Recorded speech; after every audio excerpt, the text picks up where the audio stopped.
my name is Monica Ferguson, and today I will be talking about freedom of press. Imagine not being able to receive thoughts of others, voice your opinion, or only having 3 television channels. In America, we are allowed to publish our ideas.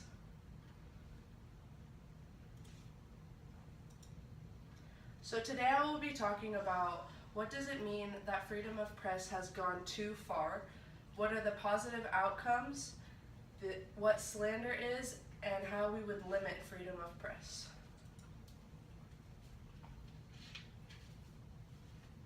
Before talking about these topics, I would like to take a deeper look into 2 important factors. Most of us have a general idea about what freedom of press is, but not the real definition. Freedom of press is the right to circulate opinions in print without censorship of the government. This is also stated in the First Amendment of the Constitution. The key words that I'd like to focus on today are circulate opinion and without censorship. Second, I'd like to talk about the words too far. A majority of the class said that freedom of speech is too far, has gone too far, but what does this mean? Everyone has the freedom to share their opinion, and it might be too harsh at the time, but this is all dependent on the comfortability of that point of time and what the topic is about. But without any different ideas, how are we able to become a democratic country? And how are we able to hear the full story and able to have a full view of the full story? But there are great things that come from freedom of press. Some of the positive outcomes are freedom of press allows us to have a vibrant democracy. Politically, we are able to obtain information, allow us, the people, to have insight on our political leaders, what they are thinking, and are able to have information from other countries. In a community, we base ourselves out of a majority rules type of regulations, and we are all able to have a collective will and a collective idea. Individually, it allows us to actively participate and voice our opinions, which many people are not able to do. In America, we are allowed to publish these opinions and ideas, and we are able to see all the different viewpoints. In the words of Justice Thurgood Marshall, the First Amendment serves not only the needs of the politically, but also those of the human spirit, a spirit that demands self-expression. So the next thing I'd like to talk about is, yes, freedom of speech can be used for harm, though. Slander can lead to loss of career and as well as loss of reputation. Whenever slander occurs, it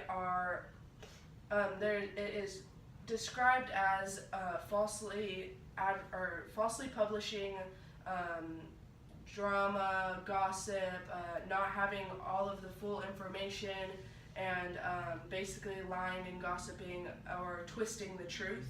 But with slander, with freedom of press, we are able to publish the opposite viewpoints. And if we weren't able to have freedom of press and slander was published, then we wouldn't be able to deny the false accusations. And with slander being false and with freedom of press happening, we have accountability, and if it's the truth, then it's released for everyone to know, and if it's false, then we can be able to stop the slander.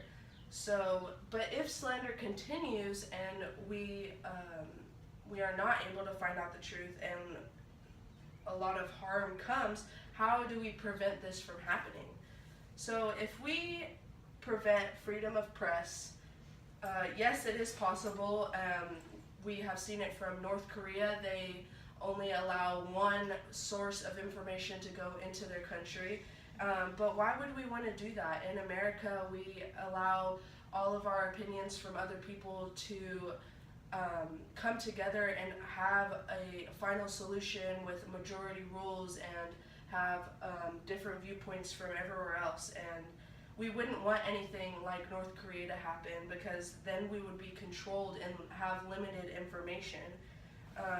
we wouldn't be able to get the full picture, and I personally do not believe that it's a good idea to shy away from these discussions and to shy away from the truth, and maybe these harsh opinions might have a negative impact on you, but overall we get to see different viewpoints. And it only takes one limit to stop democracy. So today I have shown you how freedom of press is the base of our democracy.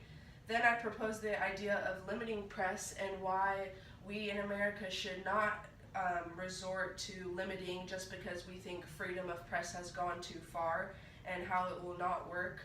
And I think that we need to realize that different opinions that are published are for the common good and used for solutions.